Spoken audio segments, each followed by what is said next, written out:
ಇನ್ನು ಮುಂದೆ ವಾರನ ದೂರವನ್ನು ಕೈಗೊಳ್ಳಬೇಕು.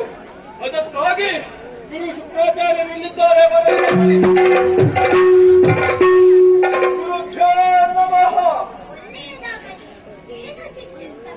ಶುಕ್ರಾಚಾರ್ಯರೇ, ನಿಮ್ಮ ಸಮ್ಮುಖದಲ್ಲಿ ವಾರನ ಯಾಗಾಗಬೇಕು. ಅದಕ್ಕೆಲ್ಲ ಏನು ವ್ಯವಸ್ಥೆ ಆಗಬೇಕು ನನ್ನಲ್ಲಿ ಹೇಳಿ.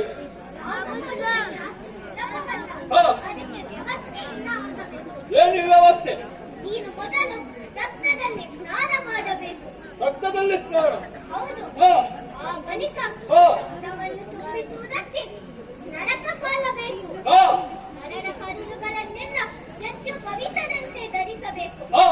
ಯಾಗ ಹೋಮಿಸುವುದಕ್ಕೆ ಆನೆಗಳು, ಕುದುರೆಗಳು, ಹೀಗೆ ಎಲ್ಲ ಪ್ರಾಣಿಗಳು ಬೇಕು. ಆದರೆ ಒಂದು ಮಾತ್ರ ನೆನಪಿಟ್ಟುಕೋ, ಯಾಗದ ಕ್ಷೇತ್ರಕ್ಕೆ ಯಾರು ಪ್ರವೇಶ ಮಾಡುವಂತಿಲ್ಲ. ಏನೇ ಆದರೂ ನೀನು ದೀಕ್ಷೆಯಿಂದ ಏಳುವಂತಿಲ್ಲ. ಶುಕ್ರಾಚಾರ್ಯರೇ, ಯಾಗದ ರಕ್ಷಣೆಗಾಗಿ ಸುತ್ತಲೂ ಭೂತ ಬೇತಾಳಾದಿಗಳನ್ನೆಲ್ಲ ಕಾವಲಿಗೆ ಇರಿಸಿದ್ದೇನೆ.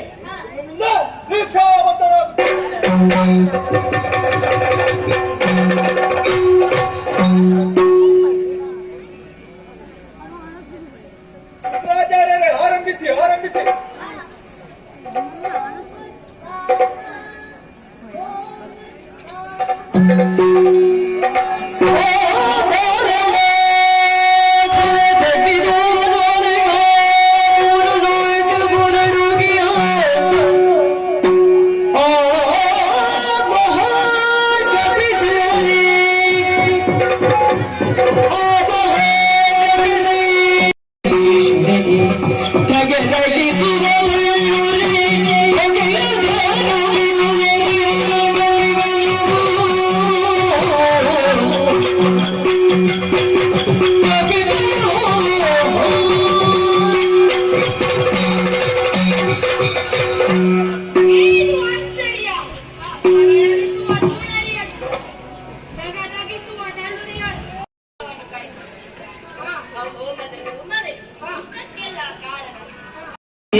ಅಂತವರು ಯಾರಿದ್ದಾರೆ?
ಪವಿತ್ರವಾದ ಪಾದಗಳಿಗೆ ಲಕ್ಷ್ಮಣ